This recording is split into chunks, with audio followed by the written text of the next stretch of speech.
तो अपना पहला प्रश्न यहां से आता है कि अंतरराष्ट्रीय संस्थान ICRIST के साथ मिलकर के राजस्थान के किस संस्थान ने दुनिया का पहला त्रिविधा संकर बाजरा RHB 273 विकसित किया है? तो ये आपके जवाब आ जाएगा ऑप्शन डी की बात करें, ये इसका सही जवाब है कि गुरुजी ऑप्शन डी जो होगा ये इसका सही जवाब है। अब कहानी कहां से स्टार्ट होती है उसको समझना, पूरी बातें यहां से हम लोग पढ़ने वाले हैं। जी हाँ, देखो सबसे पहले हम चलते हैं अपने जयपुर के अंदर चलते हैं और इस जयपुर के अंदर एक जगह पड़ती है जिसका नाम है दुर्गापुरा। जी हाँ, एक जगह है दुर्गापुरा और इसी दुर्गापुरा की बात करें यहाँ पर एक इंस्टीट्यूट है जिसका नाम है रारी। कई बार तो एग्जाम में यही आ जाता है कि रारी कहां पर है और कई बार इसकी फुल फॉर्म भी आ जाती है। रारी का मतलब है राजस्थान एग्रीकल्चर रिसर्च इंस्टीट्यूट की बात करते हैं, रिसर्च इंस्टीट्यूट आती है साहब, ये रारी है जो राजस्थान कृषि अनुसंधान संस्थान भी कह सकते हैं। इसको हम लोग क्या कह सकते हैं?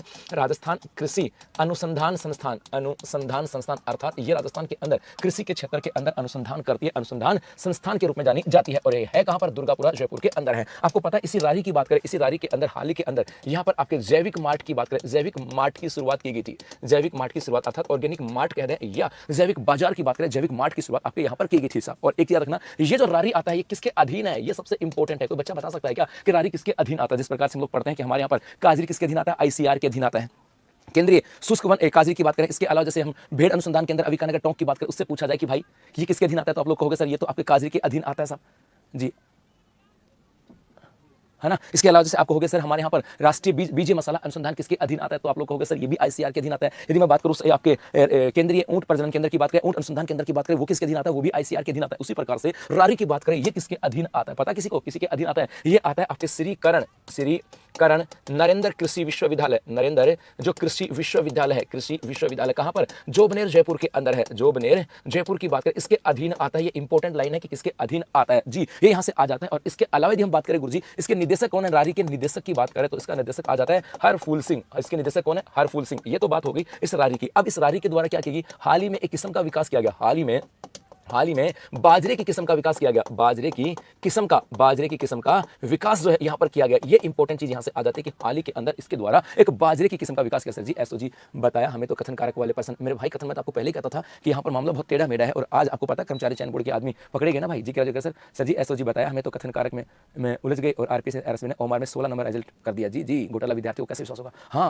वो कर्मचारी जो है वो पकड़े जा रहे हैं ओमार सीट भरते हुए, तो मेरिट ऊपर क्यों नहीं जाए? ओमार सीट भरी जाएंगे तो मेरिट ऊपर जाएगी ना मेरे भाई। समझ रहे बात को? इसका मतलब है पहले तो जब पेपर आउट होता था तो शायद सब लोगों के पास जाता था, जो बहुत सारे लोगों के पास जाता था। अब तो आपके यहाँ पर ऐसा है कि गुरुजी बस कर्मचारी चयन बोर्ड वाला ही कमाएगा वही अपने घर भरेगा, करोड़पति बन गए सबके सब, चिंता मत कर। जी भाई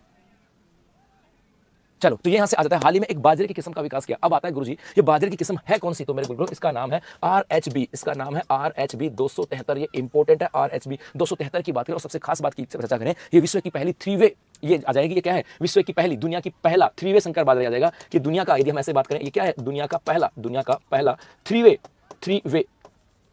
पहला 3 वे संकर बाजरा है, संकर बाजरा। इसका मतलब है कि जो विपरीत परिस्थितियों के अंदर भी उग जाए। और साथ साथ ये भी याद रखना ये जो RHB 273 की बात करें, यदि हम भारत की बात करें कि भारत में उपयोगी क्षेत्र, भारत में क्षेत्र की किस क्षेत्र के लिए इसको तैयार किया गया, RHB को तैयार किया गया, तो जाहिर सी बात है कि पर्टिकुलर किसी न किसी क्षेत्र विशेष के लिए तैयार किया गया। तो कहा राजस्थान, गुजरात और हरियाणा। तो भारत में क्षेत्र का नाम आ जाएगा कि राजस्थान, गुजरात और हरियाणा की बात करते हैं साहब, ये नाम आ जाएंगे कि पर्टिकुलर 3 स्टेट है जहां पे वर्षा 40 सेंटीमीटर से कम होती है, इस क्षेत्र के अंदर इसका यूज किया जाएगा। तो यहाँ पर एक तो रारी है क्या? राजस्थान एग्रीकल्चर रिसर्च इंस्टीट्यूट है, राजस्थान कृषि अनुसंधान संस्थान दुर्गापुरा जयपुर में। यहाँ पे जैविक मार्ट है, ये श्री करण नरेंद्र कृषि विद्यालय के अधीन यहाँ पर आती है। इसके निदेशक हरपुल सिंह है और हाल ही में इसके द्वारा एक बाजरे किस्म RHB 273 जो दुनिया का पहला 3 वे संकर बाजरा है और ये मोस्टली उस क्षेत्रों के लिए उपयोगी है जहां पर 40 सेंटीमीटर से कम बारिश होती है। तो भारत में क्षेत्र कौन सा? वो क्षेत्र जहां 40 सेंटीमीटर से कम वर्षा होती है, अर्थात राजस्थान, गुजरात और हरियाणा का क्षेत्र है। वहां पर इस फसल का ज्यादा उपयोगी कम वर्षा के क्षेत्र में और कम दिनों के अंदर पक जाएगी। वो बात यहां से आ जाता है साहब।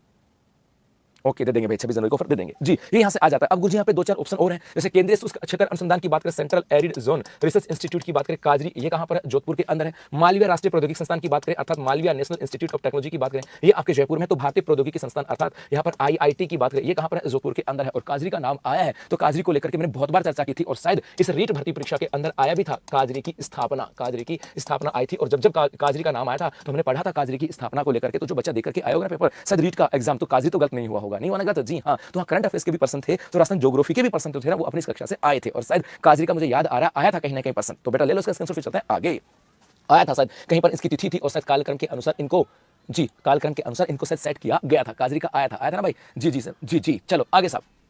हाँ, ये रहा कि राजस्थान, गुजरात और हरियाणा के लिए अधिसूचित की गई है बाजरे की नई किस्म। ये किस्म राजस्थान, गुजरात और हरियाणा के लिए होगी। वैज्ञानिकों ने विकसित किया दुनिया का पहला 3-वे सूखारोधी बाजरा आरएसबी 273। कम बारिश में भी 28% तक ज्यादा उत्पादन देगा, अर्थात बारिश कम है लेकिन इससे उत्पादन क्या होगा, ज्यादा, क्योंकि समय के साथ परिस्थितियां बदल रही हैं और ग्लोबल वार्मिंग की वजह से बारिश कम होती जा रही है। तो ऐसी स्थिति के अंदर ये कम बारिश के अंदर भी ज्यादा उत्पादन देगा। अब इसका इंग्लिश वर्जन की बात करें कि which institution in Rajasthan is collaboration with the international institute ICRISAT has developed the world first 3-वे हाइब्रिड पेरल मिलेट आरएसबी 273। तो नाम आ जाएगा आपके रारी जयपुर। अगला है राजस्थान के प्राकृतिक पत्थर उद्योग को वैश्विक पहचान दिलाने वाले इंडिया स्टोन मार्ट 2026 का आयोजन कब किया जाएगा। तो ये किया जाएगा आपके 5 से लेकर के 8 फरवरी 2026 तक। ऑप्शन बी जो होगा ये इसका सही जवाब है। गुरुजी ये क्या कहता है, ये कहता है मेरे भाई गुरुजी शिव मीना सर जी, आपके दिल से धन्यवाद। पेपर अच्छा गया, बहुत बढ़िया मेरे बच्चों। देखो ये क्या कहता है, यदि बेसिकली मैं राजस्थान की बात करूं और इस राजस्थान के अंदर मैं यदि बात करूं स्टोन की, इसकी बात करूं, स्टोन की बात करूं, तो समझना बात को यहां से पहली चीज आ जाए कि राज्य में सर्वाधिक, राज्य में ऐसा पूछा जाए कि बताओ राज्य में सर्वाधिक उत्पादन वाला खनिज कौन सा है। राज्य में सर्वाधिक उत्पादन वाला खनिज पूछा जाए कि सबसे अधिक उत्पादन वाला खनिज कौन सा है, तो हम लोग कहेंगे स्टोन। राजस्थान में सबसे अधिक उत्पादन स्टोन का ही होता है, चाहे वो संगमरमर के रूप में हो, चाहे वो इमारती पत्थर के रूप में हो, चाहे जोधपुरी पत्थर के रूप में हो, चाहे छीतर पत्थर के रूप में हो, चाहे वो हो कोटा स्टोन के रूप में, लेकिन राजस्थान में सबसे अधिक उत्पादन किया जाता है आपके किसका, स्टोन का। रारी की स्थापना कब हुई थी, 1943। बच्चे ने कहा सर रारी की स्थापना कब हुई थी, तो बेटा ये जो रारी है ना ये अंग्रेजों के काल से पहले की थी, इसकी स्थापना 1943, इसकी स्थापना कब हुई थी 1943 के अंदर। 1943 में इसका नाम रारी नहीं था, 1943 में उसका नाम था एग्रीकल्चर रिसर्च इंस्टीट्यूट ARI। 1943 में इसका नाम था I think ARI, agriculture research institute, कृषि अनुसंधान केंद्र, उस समय इसका नाम ARI था।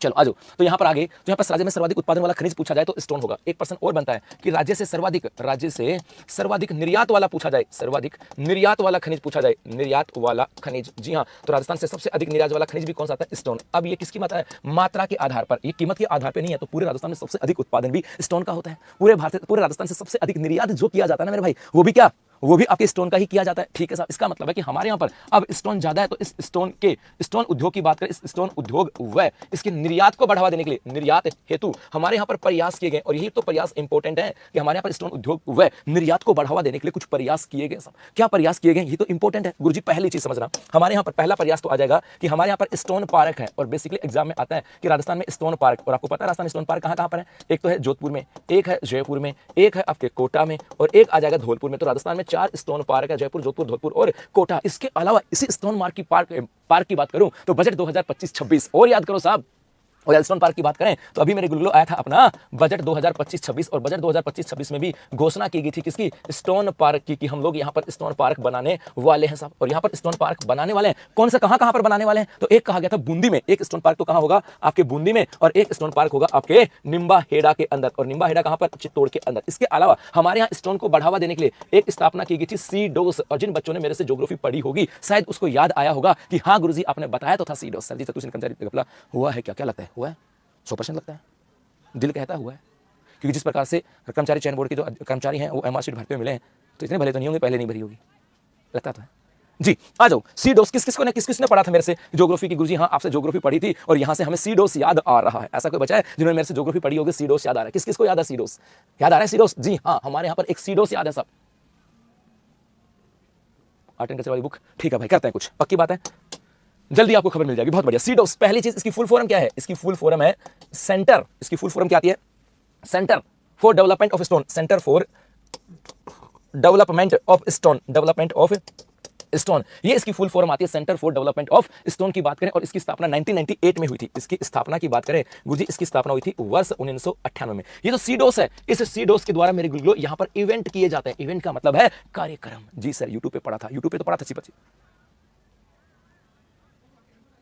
है ना भाई, ये YouTube पे नहीं, मैं ऐप में भी पढ़ाता हूं। तो यहां पर इस सीडोस के द्वारा इवेंट का आयोजन करवाया जाता है। इस इवेंट का नाम है India stone mart 2026, India stone mart 2000, मैं इसको बोलूं इंडिया स्टोन मार्ट, मैं ऐसे कह सकता हूं। इसके द्वारा एक इवेंट का आयोजन किया जाता है जिस इवेंट का नाम है इंडिया स्टोन मार्ट। और ये इंडिया स्टोन मार्ट 2024 में भी हुआ था, हर 2 साल में होता है। अब मैं यहां से भाई 2 साल का नाम इसलिए ले रहा हूं कि कर्मचारी चयन बोर्ड वालों को तो बाद में क्या भरनी पड़ती है, ओमार सीट भरनी पड़ती है, तो हमें तो पहले भरनी पड़ेगी ना भाई।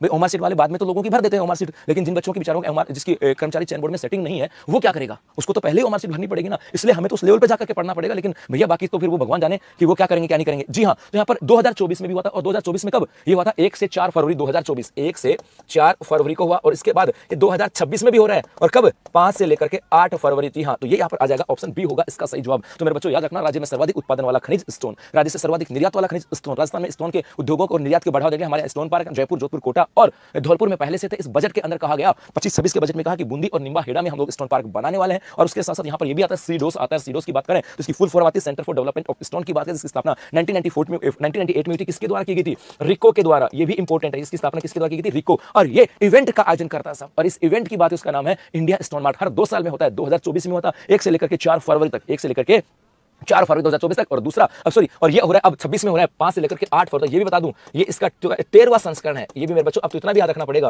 वो पूछेगा कि हाल ही में इंडिया स्टोन मार्ट के संदर्भ में कौन सा कथन सत्य असत्य, ऐसा पूछ लेगा। या इंडिया स्टोन मार्ट का आयोजन ये हुआ, एक आ जाएगा ए, एक आ जाएगा आर, और बताओ इसकी पूरी कहानी। तो भैया ये इसका 13वां संस्करण है। इतना ज्यादा जाकर के हमें पढ़ना पड़ेगा साहब, इतना ज्यादा जाकर के हमें पढ़ना पड़ेगा। बस तो ये कहानी आती है इसके साथ। तो ले लो स्क्रीनशॉट पे, चलते हैं आगे। इतना तो पढ़ना ही पड़ेगा मेरे गुलगुलो, देखा हूं। जी भाई चलें आगे। ओके जी हाँ, ये रही इंडिया स्टोन मार्ट का आयोजन 5 से 8 फरवरी तक किया जाएगा। और उसके बाद में इसका इंग्लिश वर्जन है कि when will India stone mart 2026 which aims to give global recognization to Rajasthan natural stone industry to be held. ये आ जाएगा 5 से लेकर के 8 फरवरी 2026। उसके बाद है राजस्थान सरकार के द्वारा मातृत्व एवं मातृ एवं शिशु पोषण का स्वास्थ्य को सुदृढ़ करने के लिए कौन सा अभियान चलाया जा रहा है? तो ये आ जाएगा आपके प्रेरणा अभियान 2.0। अब तो ये भी इंपॉर्टेंट हो गए भाई, प्रेरणा अभियान 2.0। गुरुजी ये क्या कहता है? ये कुछ नहीं कहता भाई, सिंपल सिंपल सी छोटी छोटी प्यारी प्यारी बातें कहता है सब। क्या कहता है गुरुजी? आ जाओ सब। राजस्थान सरकार के द्वारा अभियान, इस बीजेपी सरकार में आने के बाद अभियान, नीति और पॉलिसी तो बहुत सारी आई। जहां तक मैं देख रहा हूं 2025 के अंदर बहुत सारी पॉलिसी आ गई। 24 में तो पॉलिसियों की भरमार हो गई थी। पॉलिसी तो बहुत सारी आ गई हैं सब, बाकी तो पता नहीं कुछ हुआ कि नहीं, लेकिन पॉलिसियों की तो मैं कह सकता हूं जितनी पॉलिसी आज तक राजस्थान के इतिहास में कभी नहीं आई होंगी ना, इतनी पॉलिसी इन 2 साल में इस बीजेपी सरकार ने लागू कर दी है। ये मैं कह सकता हूं। अब वो सही है कि नहीं है वो मुझे नहीं पता। सर अनिता ARA की सेवा करवा दी क्या? वाह करवा दी। आ जाओ। सबसे पहले यहां पर आते हैं हम लोग राजस्थान सरकार पे आते हैं। ये हमारी होगी राजस्थान सरकार, और इस राजस्थान सरकार के द्वारा हाल ही में एक अभियान चलाया गया। इसके द्वारा एक अभियान चलाया गया गुरुजी, और उस अभियान नाम का है, अभियान का नाम है प्रेरणा। जी हां, प्रेरणा अभियान, प्रेरणा अभियान 2.0, प्रेरणा अभियान 2.0 चलाया गया गुरुजी। ये प्रेरणा अभियान 2.0 की बात करें कब से कब होगा और किसके द्वारा होगा और इसका संबंध किसके साथ आता है और क्या क्या चीजें यहां से आती हैं। सबसे पहली चीज गुरुजी इसके अंदर इसका आयोजन की बात करें कि भाई इसका आयोजन कब से कब तक किया जाएगा। तो मेरे गुरुगुलो इसके आयोजन की बात करें, ये होगा 19 जनवरी से लेकर के 19 फरवरी तक। 19 जनवरी से लेकर के और कब तक? 19 फरवरी वर्ष 2026 तक इसका आयोजन किया जाएगा। एक आ जाएगा सर इसका विभाग कौन सा है? तो विभाग आ जाएगा महिला एवं बाल विकास विभाग। महिला एवं बाल विकास विभाग की बात करें, महिला एवं बाल विकास विभाग जो है वो इसके अधीन आ जाएगा साहब। अच्छी बात है, आ गया। और इसका उद्देश्य क्या है? इसका उद्देश्य की बात करें तो इसका उद्देश्य था आपके मातृ एवं बाल पोषण अर्थात यहाँ पर जो आपके गर्भवती माता और इसके अलावा 0 से लेकर के 6 साल तक का जो बच्चा है उसके पोषण की बात की गई। अब इसके तहत कौन कौन से कार्य किया गया, इसके तहत कौन कौन से कार्य किए गए हैं? सबसे पहला जो कार्य आता है वो है फैमिली सर्वे। सबसे पहले तो इसमें क्या किया गया? फैमिलियों का सर्वे किया गया कि भैया देखो कौन कौन से परिवार है, सर्वे जिसके अंदर मातृ है और इसके अलावा शिशु है। मातृ का मतलब है यहां से कि गर्भवती महिला की, ऐसा परिवार जिसके अंदर गर्भवती महिला है उसको देखो। इसके अलावा जहां पर 0 से 6 आयु वर्ग की बात करें बच्चा है, उन सब परिवारों को सर्वे किया गया। इसका पूरा सर्वे किया गया। सर्वे करने के बाद में उनका क्या किया गया? कार्य नंबर 1। उसके बाद में उनका क्या किया गया? डिजिटल पंजीयन किया गया। डिजिटल पंजीयन की बात करें कि भाई उनका ऑनलाइन डाटा कर दो, ऑनलाइन डाटा रिकॉर्ड चढ़ा दो साहब। और उसके बाद में क्या करो? उसके बाद में देखो कि कौन सी महिला, गर्भवती महिला जो कुपोषण का शिकार है, या कौन से बच्चे जो 0 से 6 आयु वर्ग में आते हैं कुपोषण का शिकार है, उनका कुपोषण का प्रबंधन करना है। उनका तीसरा काम क्या किया गया? यहां पर कुपोषण प्रबंधन की बात की गई कि हमें क्या करना है? कुपोषण प्रबंधन करना है। और ये कुपोषण प्रबंधन किसके तहत? अम्मा कार्यक्रम के तहत। अम्मा कार्यक्रम के तहत की बात की गई। अम्मा कार्यक्रम के तहत कुपोषण का प्रबंधन करना था। कैसे? सैम और मैम की पहचान करके। गुरुजी ये क्या बला लेकर के आ गए? सैम और मैम की पहचान, सैम और मैम की पहचान करके। अर्थात यहां पर भैया हमें देखना पड़ेगा कि यहां पे कौन सैम है और कौन मैम है। अब सैम का तो पता नहीं है, मैम का तो तुम्हें बहुत अच्छे से पता है। मैं मेरी वाली मैम की बात नहीं कर रहा, मैं तुम्हारी वाली मैम की बात कर रहा हूं भाई। मेरी वाली मैम का तो मुझे पता, तुम्हें क्या पता जी। तो यहां पे सैम और मैम की बात करें। सर सैम क्या है? सैम का मतलब है गंभीर कुपोषण। गंभीर कुपोषण की बात करें, इसका मतलब हो जाएगा आपके गंभीर कुपोषण की। भैया वो महिला या वो बच्चा जो गंभीर कुपोषण का शिकार है उन्हें कहा जाता है सैम। उनको क्या कहते हैं? सैम की बात करें। और इसके अलावा मैम का मतलब है मध्यम कुपोषण। जो भैया मध्यम कुपोषण की कैटेगरी में आता है उसको कहा जाता है मैम। तो कहा गया कि हमें अम्मा कार्यक्रम के तहत पूरे राजस्थान के अंदर सैम और मैम की पहचान करनी है। सैम और मैम की पहचान करनी की गंभीर कुपोषण से पीड़ित कौन गर्भवती महिला और 0 से 6 साल का बच्चा है, और कौन मध्यम गंभीर से पीड़ित कुपोषण पीड़ित बच्चा है जो इस कैटेगरी में आता है। उसके बाद में उनको क्या किया जाएगी?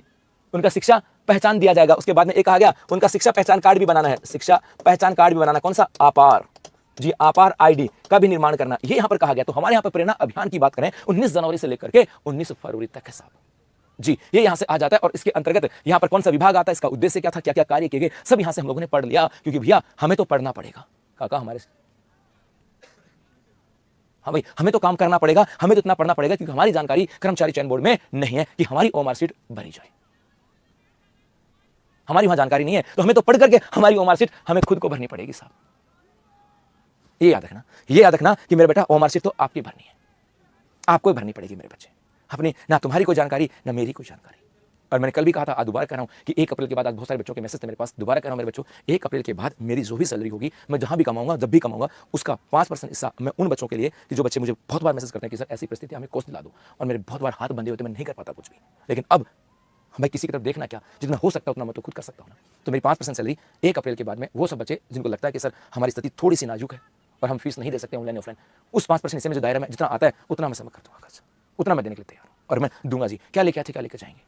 एक वो ढांडा नौली वाला है ना, पता नहीं क्यों, लेकिन मुझे उसकी याद बातें बड़ी अच्छी लगती हैं सब, कि भाई सब कुछ जूती के नोक पे, मतलब पता नहीं क्यों, लेकिन वो बंदा दिल से बड़ा प्यारा लगता है, उसके गाने क्यों ना कहीं आसपास की जिंदगी में जुड़े हुए हैं सब। तो ये पक्का है कि 1 अप्रैल के बाद हाँ मैं उस स्तर पर जा रहा हूँ, और मुझे भी पता है कि शायद हो सकता है किसी को बात बुरी भी लगे, लेकिन भाई मुझे इतना पता है कि मैं क्या लेकर आया था, क्या लेकर जाऊंगा। मेरे कौन से छोरे की शादी करनी है भाई, मुझे मेरे कौन से लड़के की शादी करनी है, मेरी एक बेटी है और उसी की शादी करनी है, और दहेज मैं दूंगा नहीं। अच्छा हाँ जी, ले लो स्क्रीन पे चलते हैं आगे। जी जी किसी सर आप उदयपुर आओगे, हाँ सोच रहा हूँ जी। चलो आगे देखो, ये रहा प्रेरणा अभियान 2.0, 19 जनवरी से लेकर के 19 फरवरी तक, और इतने सारे कार्यक्रम यहां पर होने वाले हैं। चलो इसका इंग्लिश है, which campaign is being run by the Rajasthan government to strengthen maternal and child nutrition and health की बात करें तो नाम आ जाएगा प्रेरणा कैंपेन 2.0। अगला प्रश्न है गुजरात की बात करें, अगला है गुजरात में आयोजित साहित्यकार सम्मान समारोह में राजस्थान के किस व्यक्ति को सम्मानित किया गया। जी मनीषा, बेटी सौभाग्य से मिलती है, बेटा भाग्य से, तो अपन सौभाग्यशाली हैं, सौभाग्यशाली तभी तो डिसीजन ले सकते हैं ना। बहुत बढ़िया जी।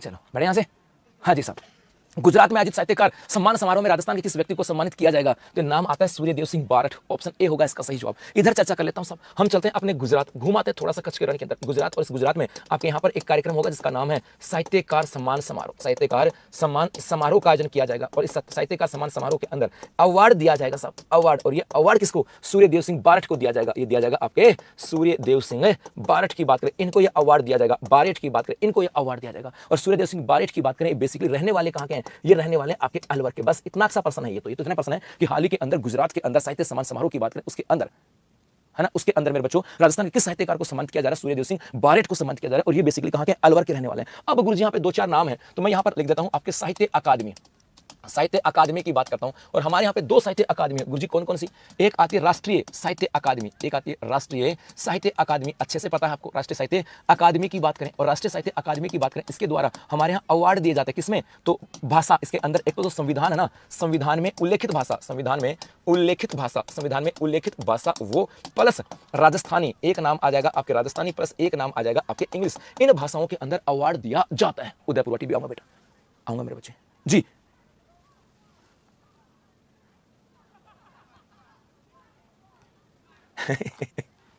जी आ जाओ। तो संविधान में उल्लेखित भाषा प्लस राजस्थानी और अंग्रेजी भाषाओं की बात करें, मतलब कुल मिलाकर के क्या कह सकता हूं मैं, कुल मिलाकर के 24 भाषा हैं। इन 24 भाषाओं में साहित्य अकादमी अवार्ड दिया जाता है। इनके अंदर क्या दिया जाता है, आपके अवार्ड दिया जाता है। और यदि यहां पर अवार्ड की बात करूं मैं कब की, 2025 की बात करता हूं, और किसके अंदर, राजस्थानी भाषा में, राजस्थानी भाषा के अंदर। तो बेटा आपको बताना है, एक तो साहित्यकार का अवार्ड, एक तो क्या बताना है कि भैया किस साहित्यकार को दिया गया, किस बाल साहित्यकार की बात करें, किस बाल साहित्यकार को अवार्ड दिया गया, और किस, यदि हम बात करें युवा साहित्यकार को अवार्ड दिया गया, युवा साहित्यकार की बात करें उनको अवार्ड दिया गया। गुरुजी ये बता देंगे, ये तो हमने पढ़ा भी था सर, और इतना पढ़ा था कि हम तैयार थे, एग्जाम कैसा भी हो सर करके आएंगे। जैसे यहां पर हम बात करें तो अभी साहित्यकार का अवार्ड तो हमारे पास आया नहीं है, तो इसको तो हम लोग छोड़ देंगे। लेकिन बाल साहित्यकार के अवार्ड की बात करें, ये किसको दिया गया था, भोगीलाल पाटीदार को। ये किसको दिया गया, भोगीलाल पाटीदार का नाम आ जाएगा। और बेटा भोगीलाल पाटीदार को जो अवार्ड दिया गया था, इनकी रचना कौन सी थी, भोगीलाल पाटीदार, पंखेरुरी पीड़ा की बात करें, पंखेरुरी पीड़ा इनकी रचना थी आपके, पंखेरुरी पीड़ा की बात करें, ठीक है गुरुजी। और बेटा युवा साहित्यकार की बात करें तो नाम आ जाएगा आपके पूनम चंद्र गोदारा, पूनम चंद गोदारा। और इनको रचना कौन सी थी, अंतसरे आंगणे, अंतसरे आंगणे। और बेटा सही देखे ना तो एग्जाम में पर्सन तो यही बनने वाले थे, लेकिन पता है भैया कर्मचारी चयन बोर्ड को क्या भरना था, उदयपुर आ रहा हूं बेटा 25 को जी। सर जी आपने दहेज क्यों लिया था, मैंने दहेज नहीं लिया रवि राठौड़, नहीं लिया मैंने, कोई दहेज नहीं लिया, नहीं बिल्कुल भाई, मैंने 1 रुपये लिया था मेरे भाई, मैंने कोई दहेज नहीं लिया, नहीं नहीं नहीं बिल्कुल नहीं भाई साहब, बिल्कुल भी नहीं। मनोज कुमार दखरवाल करेंगे बेटा जी, बिल्कुल नहीं बेटा, नहीं। वो तो उन्होंने दे दिया जबरदस्ती की मोटरसाइकिल। भाई जब मेरी शादी हुई थी ना, तो मेरी इतनी हिम्मत नहीं थी, मेरी इतनी औकात नहीं थी कि मैं मोटरसाइकिल मांग सकूं। नहीं साहब मैं बेरोजगार था, मेरे पास इतना पैसा भी नहीं था कि मैं ढंग से तेल डला करके चला सकूँ। लोगों को तो छुपाते हुए, पता है ऐसा नहीं कि मैं गरीब परिवार से नहीं, मेरे पापा जी गवर्नमेंट टीचर थे, मेरे भाई आर्मी में थे, बट पता नहीं क्यों लेकिन शुरू से ना एक एटीट्यूड था। सर आप 2-5 दिन से बदले बदले लग रहे हो, कुछ एटीट्यूड था मेरे अंदर, मुझे गलत अच्छा नहीं लगता है, मैं बोल देता हूँ बस। तो मैं वहाँ भी बोल देता था। तो मैंने कभी मतलब मैंने पता नहीं क्यों लेकिन मुझे गलत बुरा लगता ही है, अब लगता है पता नहीं क्यों, पता नहीं मुझे। और उसके वजह से मुझे बहुत सारे लॉसेस भी हुए, ऐसा नहीं कि मुझे लॉस नहीं हुए, बहुत सारे हुए। मैं आज जहाँ हूँ, आज यहाँ होता ही नहीं थी, मैं मेरा व्यवहार ऐसा होता कि सबकी मैं हाँ जी कर लेता ना, तो मैं आज यहाँ नहीं होता, मैं बहुत आगे होता। सबकी हाँ जी लेकिन मेरे से नहीं होती, सबकी हाँ जी नहीं होती भाई जी। और जो मुझे यहाँ काम करने वाले मुझसे जानते, मुझे नहीं होती हाँ जी। आ जाओ। उसके बाद में एक गुरुजी आती है राजस्थान साहित्य अकादमी, राजस्थान साहित्य अकादमी आती कि नहीं आती? और ये गुरुजी, हाँ ये पर्सन तो आया था, ये पर्सन तो आया था सर, ऐसा कोई थर्ड ग्रेड में आया था। हाँ भाई वो पर्सन आना ही नहीं चाहिए था। साहित्य अकादमी कहां पर है? उदयपुर में। ठीक है साहब, और इसकी स्थापना कब हुई? बताओ दिखा, बताओ मेरे गुरु, राजस्थान साहित्य अकादमी की स्थापना कब हुई? जी ये भी बताना है। और इस राजस्थान साहित्य अकादमी की एक पत्रिका आती है। क्या एग्जामिनर बावला था क्या, उसको 4 बातें नहीं आती थी क्या? यहां पर पूछा गया इस साहित्य अकादमी की बात करें, इसका सर्वोच्च अवार्ड जो आता है ना, सर्वोच्च अवार्ड वो कौन सा आता है? मीरा अवार्ड। और ये मीरा अवार्ड 2025 की बात करें, ये किसको दिया गया? 2024-25 का ये किसको दिया गया? और उसने भाई ने कि पर्सन कुछ और ही पूछ लिया। क्यों मेरे भाई, क्यों भाई? मतलब सही बात तो ये थी कि आप एक साहित्य अकादमी, मतलब ये कह दिया कि कर्मचारी चयन बोर्ड ने कह दिया कि आपको है ना सिर्फ साहित्य अकादमी रखनी है, इसके अलावा कुछ नहीं पढ़ना। जी स्थापना कब हुई? हाँ भाई चलो, अवार्ड दिया गया था किसको? ये अवार्ड दिया गया था रतन कुमार सांभरिया को। लिख देता हूं मैं, ये अवार्ड दिया गया रतन कुमार सांभरिया को दिया गया। और रचना कौन सी थी? सांप। बताओ दिखा, इसकी पत्रिका कौन सी थी? ये तो बताया नहीं भाई, पत्रिका कौन सी थी? पत्रिका। इसकी स्थापना कब हुई? उदयपुर में, जनवरी 1958 में। स्थापना कब हुई? जनवरी 1958 में। कोई पत्रिका भी आती है क्या? कोई पत्रिका भी आती है किसकी? मधुमती आती है क्या पत्रिका? मधुमती। जी इसकी रचना आती है मधुमती, और कैसी है? मासिक पत्रिका है। तो यहां से, अब यहां से भाई ने साहित्य अकादमी के वो किताबें पूछ ली। भाई आप यदि मैं उस कर्म जिसने बनाया था ना, जिस व्यक्ति ने बनाया था, पक्की बात है मैं गारंटी से कह सकता हूं, उससे पूछ ले कि तुम्हें ये प्रश्न आता है क्या? वो कहेगा ना। और क्यों बना दिया? बोले बना दिया। जी बस इतनी की बात है, बस इतना याद रखना। मनोज करते हैं बेटा यहां से, ठीक है? तो लो स्क्रीन चलते हैं आगे। जी भाई ओके बच्चों, आगे देखो सामने। हाँ ये रहा, गुजरात में साहित्यकार सम्मान से सम्मानित होंगे पद्मश्री सूर्यदेव बारिट। उसके बाद है which person from Rajasthan will be honoured at the literary award ceremony held in Gujarat. तो नाम आ जाएगा सूर्यदेव सिंह बारिट। अगला पर्सन है, हाल ही में शेखावाटी हासिल उत्सव का आयोजन कहां पे किया गया? सीकर। छोटा सा पर्सन है ये, लंबा चौड़ा पर्सन ही है, एकदम छोटा सा पर्सन, जहां पे चीजें बड़ी नहीं होंगी, हम लोग उसकी ज्यादा बड़ी चर्चा करेंगे भी नहीं, उस पर जाने की जरूरत भी नहीं है। एक आ जाता है आपके शेखावाटी हस्तशिल्प उत्सव। शेखावाटी हस्तशिल्प उत्सव की बात करें, उत्सव, और ये उत्सव कब की? 2026। यदि ये पूछा जाए कि गुरुजी इसका आयोजन कब और कहां पर किया गया, दो ही बातें हैं, इसका आयोजन कब और कहां पर। तो बेटा इसका आयोजन 17 से लेकर के 25 जनवरी 2026। इसका आयोजन 17 से लेकर के और कब? 25 जनवरी 2026 तक। और कहां? तो ये हो जाएगा आपके अर्बन हाट बाजार। कहां पर? सीकर के अंदर। अब तो ये भी डर लगने लग गया कि भैया जरूरी नहीं वो सीकर में दे दे कि इसका आयोजन अर्बन हाट बाजार सीकर में हुआ, एक दे दे इसका आयोजन एसके कॉलेज सीकर में हुआ। वो ऐसा भी दे सकता है, वो ऐसा भी दे सकता है भाई। जी तो यहां पर क्या हो जाएगा? सीधा सा है, शेखावाटी हासिल उत्सव 2026 की बात करें, इसका आयोजन 17 से लेकर के 25 जनवरी 2026 तक अर्बन हाट बाजार सीकर के अंदर। बस इतनी सी कहानी है। तो ले लो स्क्रीनशॉट, कुछ नहीं इसके अंदर, तो छोटा सा प्रश्न बेटा, इसमें तो ज्यादा हम लोग जाएंगे भी नहीं। जी भाई है ना, ये रहा जी, ये रहा यहां पर। और यहां पर इसका उद्घाटन किसने किया था? उद्घाटन किसने किया था भाई? हाँ एक चीज तो बच गया, इसका उद्घाटन किसने किया था? उद्घाटन झाबर सिंह खर्रा ने। झाबर सिंह खर्रा जो मंत्री हैं अपने यहाँ पर, है ना नगरीय विकास मंत्री झाबर सिंह खर्रा के द्वारा इसका उद्घाटन किया गया था। झाबर सिंह खर्रा। जी ये क्या कहा? जी भाई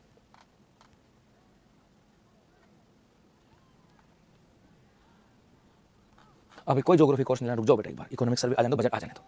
जी ये रहा, उद्घाटन किया साहब। इसका इंग्लिश है where was the recent Shekhawati handicraft festival held, तो ये आ जाएगा आपके सीकर के अंदर। अगला है केंद्र सरकार की रिपोर्ट के अनुसार राजस्थान का दूध उपलब्धता की श्रेणी में कौन सा स्थान है, ये आ जाएगा आपके दूसरा। जी हाँ, देखो हाल ही के अंदर हम बात करें, अभी क्या हुआ, केंद्र सरकार की एक रिपोर्ट आई, केंद्र सरकार की रिपोर्ट, और ये केंद्र सरकार की रिपोर्ट किसके आधार पर थी, ये थी आपके दूध उपलब्धता के आधार पर, दूध उपलब्धता अर्थात प्रति व्यक्ति को कितना दूध उपलब्ध है। इस रिपोर्ट के अनुसार एक तो हम आ जाएंगे देश में, एक तो डाटा था कि देश में दूध उपलब्धता की बात करें 471 ग्राम प्रतिदिन था, देश में 471 ग्राम प्रतिदिन की बात करें, प्रतिदिन, प्रति व्यक्ति प्रतिदिन, है ना, ग्राम प्रतिदिन दूध उपलब्ध है, क्योंकि कहा कि देश के अंदर प्रति व्यक्ति 471 ग्राम दूध उपलब्ध है। और यहां पर कहा गया, यदि मैं राजस्थान की बात करें कि भैया राजस्थान की बात करें, इस राजस्थान में प्रति व्यक्ति कितना दूध उपलब्ध है, तो आ जाएगा 1171 ग्राम प्रतिदिन की बात की गई। ये दूध उपलब्ध यहां पर है, और इसके आधार पर देश में स्थान कौन सा है, देश में स्थान ये आपका सेकंड है, देश में स्थान कौन सा है, दूसरा। बस छोटा सा प्रश्न है, इतना याद रखना कि हाल ही में दूध उपलब्धता की रिपोर्ट के आधार पर, और यहां पर इसके आधार पर यदि देश में नंबर 1 की बात करें, देश में फर्स्ट नंबर पे कौन है, तो देश में नंबर 1 पे आता है पंजाब, और देश में नंबर 2 पे आता है अपना राजस्थान, और कितना है 1171 ग्राम। और ये भी याद रखना, ऐसे पूछ लेगा कि राष्ट्रीय दूध उपलब्धता के आधार पर राजस्थान के दूध उपलब्धता क्या है, ज्यादा है। ऐसे प्रश्न भी आने लगे साहब, ये यहां से आने लगे भाई। काफी नया इकोनॉमिक्स पढ़ना पड़ेगा सूरज बेटा, सब इंस्पेक्टर राजस्थान इकोनॉमी के लिए नया इकोनॉमिक सर्वे जो आएगा ना 23-24 वाला, 25-26 वाला, वो पढ़ना है। चलो ले लो स्क्रीनशॉट से आगे पढ़ाऊंगा बेटा, आने दो इकोनॉमिक सर्वे को, आने दो, पढ़ाएंगे मेरे बच्चे उसको भी। जी भाई आगे देखो, ये रहा देश में प्रति व्यक्ति दूध की उपलब्धता राष्ट्रीय औसत से 2.5 गुना ज्यादा, राज्यों में पंजाब के बाद दूसरा स्थान राजस्थान का। जी ये हमारे यहाँ पे डाटा आ जाता है, और इसका इंग्लिश वर्जन है कि according to the central government reports what is Rajasthan rank in terms of milk availability, तो आ जाएगा सेकंड। और उसके बाद है महिला प्रीमियम लीग में गुजरात जायंट्स टीम ने राजस्थान की किस महिला खिलाड़ी ने डेब्यू किया, ये इंपॉर्टेंट है भाई, ये इंपॉर्टेंट है साहब। गुरुजी क्या, यदि मैं बात करूं यहाँ पर आ जाएगा कि क्रिकेट प्रीमियर लीग की बात करें, देखो एक तो आ जाता है आपके क्रिकेट प्रीमियर लीग की बात करूं, प्रीमियर लीग की बात करते हैं साहब, इसमें एक नाम तो आता है आपका आईपीएल और एक नाम आता है WPL। आईपीएल की बात करें, आईपीएल 2026 की बात करें, इसका ऑक्शन जो हुआ था ना, ऑक्शन ये कहां हुआ था, दुबई के अंदर, और इस ऑक्शन के अंदर हमारे राजस्थान के कुछ खिलाड़ी थे जो यहां पर बिके थे, इसके अंदर जो इसके अंदर बिके थे साहब, जो इसके अंदर बिके थे। अब कौन कौन थे, जैसे बताओ देखो यहां पर कौन कौन से राजस्थान खिलाड़ी थे जो इसके अंदर बिके थे, उनकी यदि हम बात करें तो एक नाम तो आ जाएगा कार्तिक शर्मा, याद आ रहा है, एक नाम तो है कार्तिक शर्मा का।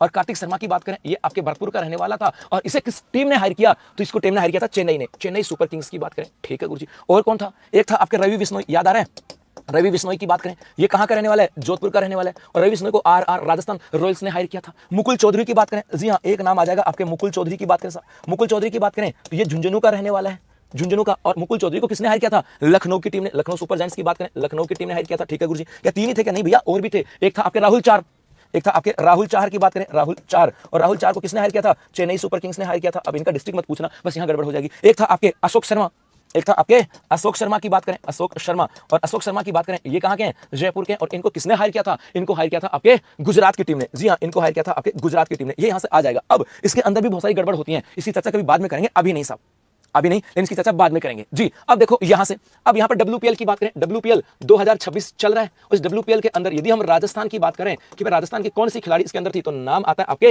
हैप्पी कुमारी खिचड़, इसका नाम आता है हैप्पी कुमारी खिचड़। बेसिकली हैप्पी कुमारी की बात करें, ये गुर्जी रहने वाली कहां की है, झुंझुनू की रहने वाली है सब। हैप्पी कुमारी खिचड़ की बात करें, झुंझुनू की रहने वाली है। एक ये भी याद रखना, ये राजस्थान अंडर 19 टीम कप्तान भी है, राजस्थान की अंडर 19 की जो टीम है उसकी कैप्टन है, और शायद इस बार 12वीं क्लास में ही है, बहुत बड़ी नहीं है, छोटी सी है, ये 12वीं क्लास के अंदर है भाई, जी 12वीं क्लास के अंदर है। गुरुजी ये करती क्या है, तो बेटा ये तेज गेंदबाज है, ये तेज गेंदबाज है। हैप्पी कुमारी खिचड़ की बात करें, गेंदबाज है। और यदि हम बात करें गुरुजी किस टीम में है, तो ये आ जाएगी आपकी टीम कौन सी है, गुजरात की टीम में। कौन सी टीम है, गुजरात की टीम में थी साहब, गुजरात की टीम में थी, गुजरात टीम में थी, और गुजरात ने इनको 10 लाख रुपए में खरीदा था। अब इन्होंने क्या कर दिया, डेब्यू कर लिया। डेब्यू का मतलब होता है मैच खेला, इन्होंने क्या किया, मैच खेला है। जी हाँ, पहली बार राजस्थान की कोई बेटी है जो WPL के अंदर किसी टीम में मैच खेली है, किसी टीम में मैच खेली, पहली खिलाड़ी है साहब, 12वीं क्लास की स्टूडेंट है, और पहली बार है जिसने किसी टीम में मैच खेला है। और वो किसके खिलाफ खेला, तो डेब्यू किया, और डेब्यू किया और किसके खिलाफ, तो यहां पर आ जाएगा खिलाफ किसके, RCB के। किसके खिलाफ की बात करूं तो RCB, जी हां RCB के खिलाफ इन्होंने डेब्यू किया, और 1 ओवर गेंदबाजी भी की थी। सर बैटिंग इनकी आई नहीं है, इनकी बैटिंग आई नहीं थी, और यहां पर आ जाएगी साहब, है ना, ये बात यहां से आ जाती है। तो हैप्पी कुमारी खिचड़ पर्सन तो ये बनना चाहिए एग्जाम के लिए, और एग्जाम में पर्सन कुछ और ही बना रहा है भाई साहब, एग्जामिनर में पर्सन और ही बना रहा है। राजस्थान में हजारों खिलाड़ी हैं, और हजारों खिलाड़ी में से एक नाम दे दिया, बताओ ये कौन से गेम का है। अरे भाई तुमने भी सुना था क्या कभी नाम, कम से कम वो तो पूछो जो बच्चा साल भर में करंट अफेयर्स में साथ जुड़ा हुआ है, ताकि बच्चा साल भर से 2 साल से तो बच्चा तैयारी कर रहा है, उसके ध्यान में हो। आपने राजस्थान में कोई 10 साल पुराने खिलाड़ी का नाम पूछ लिया, अरे भाई क्या कर रहा है, ये पर्सन का लेवल नहीं होता। पर्सन का लेवल का मतलब है कि आप उसके बारे में पूछते तो मजा आता है, कुछ भी पूछ लो तो बात अलग है साहब। जी ये बात यहां से आ जाती है। तो ले लो स्क्रीनशॉट, फिर चलते हैं आगे। अब रिवीजन की बात करें, एनसीआर का सबसे बड़ा बायोलॉजिकल पार्क कहां बनेगा, ये बनेगा आपके अलवर में। उसके बाद 3 दिवसीय आजू गुजा 2.0 चिल्ड्रन फेस्टिवल का आयोजन कहां पे किया गया, ये किया गया आपके बीकानेर में। तो उसके बाद है भारतीय सेना की ओर से राजस्थान के किस व्यक्ति को समाज सेवा के क्षेत्र में सम्मानित किया गया, लक्ष्य राज सिंह मेवाड़। तो 28वें राष्ट्रमंडल संसदीय सम्मेलन में राजस्थान विधानसभा का प्रतिनिधित्व किसके द्वारा किया गया? वासुदेव देवनानी के द्वारा। उसके बाद है अंतर्राष्ट्रीय हॉकी महासंघ की ओर से मान्यता प्राप्त उत्तर भारत का एकमात्र टर्फ राज्य के किस गांव में बनाया गया? ये आ जाएगा फूलिया कला गांव, भीलवाड़ा। तो उसके बाद है गणतंत्र राजस्थान के किस प्रगतिशील किसान को गणतंत्र दिवस पर 26 जनवरी को, वह गणतंत्र दिवस पर 26 जनवरी को, है ना, राष्ट्रपति भवन में आयोजित कार्यक्रम में सम्मानित किया जाएगा? संतोष देवी खेदड़। और उसके बाद था हरियाणा में आयोजित छठवीं नेशनल रोलबॉल फेडरेशन कप में राजस्थान की पुरुष टीम ने कौन सा पदक जीता? ये जीता था आपके स्वर्ण पदक। ऑप्शन ए होगा इसका सही जवाब। तो मेरे बच्चों ये था अपना आज का सेशन। अब दोबारा कल मिलेंगे इसी जोश के साथ, तब तक के लिए धन्यवाद।